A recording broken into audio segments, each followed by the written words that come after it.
আজি আপোনালোকলৈ লৈ আহিছোঁ মই 10টা সাধাৰণ জ্ঞান। আজি এনে ধৰণৰ ভিডিঅ' মই আপোনালোকৰ মাজলৈ প্ৰথমবাৰৰ বাবে আগবঢ়াইছোঁ। যদি ভুল হয় ক্ষমা কৰিব। তেতিয়াহ'লে বলক এটা সৰু ইন্ট্ৰ'ৰ সৈতে আজি আমাৰ ভিডিঅ'টো আৰম্ভ কৰোঁ।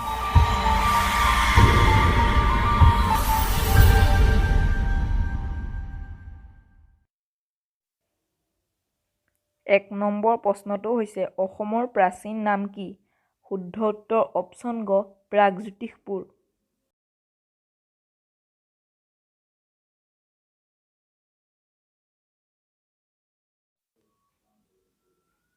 2 নম্বৰ প্ৰশ্নটো হৈছে অসম সাহিত্য সভাৰ প্ৰথম সভাপতি কোন?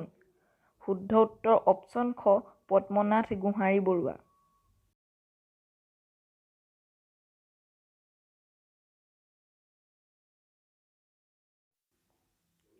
3 নম্বৰ প্ৰশ্নটো হৈছে ভাঙনি কোঁৱৰ বুলি কাক জনা যায়?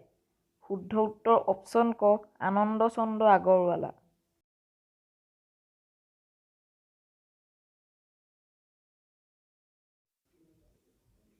4 নম্বৰ প্ৰশ্নটো হৈছে অসমৰ জাতীয় পক্ষী কি? শুদ্ধ উত্তৰ অপশ্যন খ দেওহাঁহ।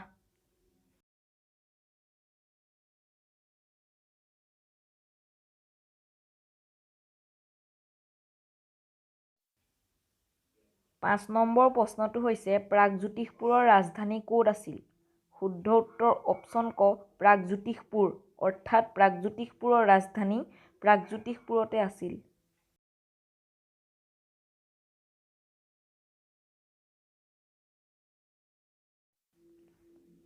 6 নম্বৰ প্ৰশ্নটো হৈছে ব্ৰহ্মপুত্ৰৰ ওপৰৰ প্ৰথম দলংখনৰ নাম কি? শুদ্ধ উত্তৰ অপশ্যন ক শৰাইঘাট দলং।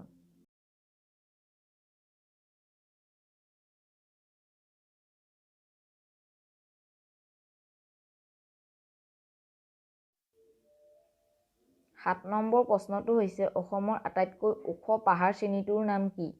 শুদ্ধ উত্তৰ অপশ্যন গ বৰাইল পাহাৰ শ্ৰেণী।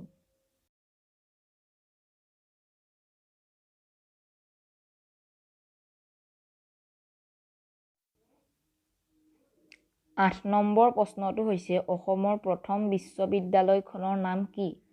শুদ্ধ উত্তৰ অপশ্যন ক গুৱাহাটী বিশ্ববিদ্যালয়।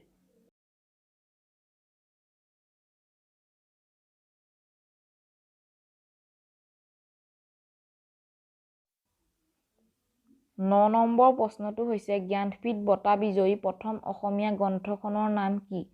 শুদ্ধ উত্তৰ অপশ্যন ক মৃত্যুঞ্জয়। মৃত্যুঞ্জয় হৈছে জ্ঞানপীঠ বঁটা বিজয়ী প্ৰথম অসমীয়া গ্ৰন্থ।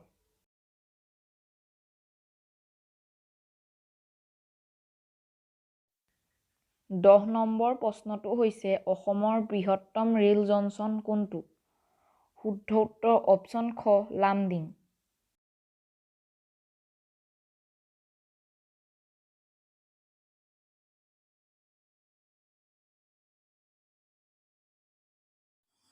আজি ভিডিঅ'টো ইমানেই আছিল। যদি ভিডিঅ'টো চাই ভাল পালে তেতিয়াহ'লে এটা লাইক কৰি দিব। আৰু যদি কোনোবা ব্যক্তি মোৰ চেনেলটিত নতুনকৈ আহিছে প্লিজ চেনেলটো ছাবস্ক্ৰাইব কৰিব।